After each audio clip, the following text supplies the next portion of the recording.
গিয়েছে। ঋতু বদল হলেও একটা দৃশ্য কিন্তু যে কোনো ঋতুতেই এই শহরে একই রকম। ভোরের আলো ফুটতে না ফুটতেই যাবতীয় আলস্য কাটিয়ে পথে নেমে পড়েন প্রাতঃভ্রমণকারীর দল। ওদের সকলের একটাই স্লোগান, শরীরটাকে তো রাখতে হবে।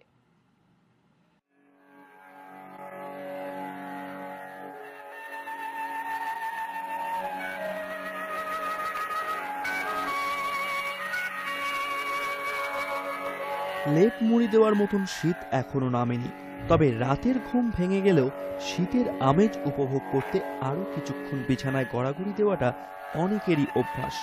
কিন্তু শীত ফিটকে পাত্তা দেন না এমন মানুষও অনেকে আছেন যাদের নেশাটা ঘুম ভাঙলেই মর্নিং ওয়াক। স্বাস্থ্য সচেতনতাই এর প্রধান কারণ। শহরে শীত এসে গেছে, ভোরের দিকে রাস্তাঘাট গাছপালা সবই ঘন কুয়াশায় ঢাকা। তারই ভেতর চলছে প্রাতঃভ্রমণকারীদের টুকিটাকি ব্যায়াম। ভুঁড়ি কমাতে আবার কেউ কেউ একটু ছুটে নিচ্ছেন। কনকনে ঠান্ডা পড়লেও এই দৃশ্য কখনো হারিয়ে যাবে না।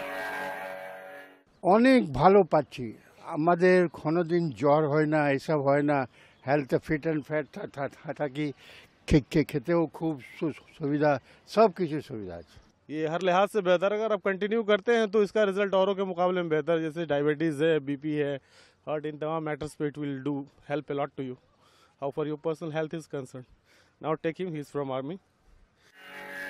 কেউ কেউ সকালের স্বাস্থ্য চর্চায় নিয়ে এসেছেন পোষ্যদেরও। ময়দান ভিক্টোরিয়া তো বটেই, শহরের বিভিন্ন প্রান্তে দেখা গেল প্রাতঃভ্রমণকারীদের ব্যস্ত চলাচল।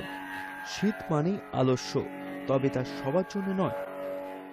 কখনো মনের তৃপ্তি বা কখনো শরীরের তৃপ্তি, সব কিছুর সঙ্গে কিন্তু মিলিয়ে আছে মানুষের জীবনের শরীর চর্চা বা মর্নিং ওয়াক। সব কিছু নিয়ে কিন্তু আমরা প্রভাতের সকালে মানুষকে যেমন দেখলাম, মানুষ কিন্তু চলেছে মর্নিং ওয়াক করতে, পাশাপাশি কিন্তু এনজয় করছে তাদের সেই হাঁটা চলা এবং শরীরচর্চাকে। ক্যামেরায় রতন ঘোষের সঙ্গে Soumyadip Dutta, High News network.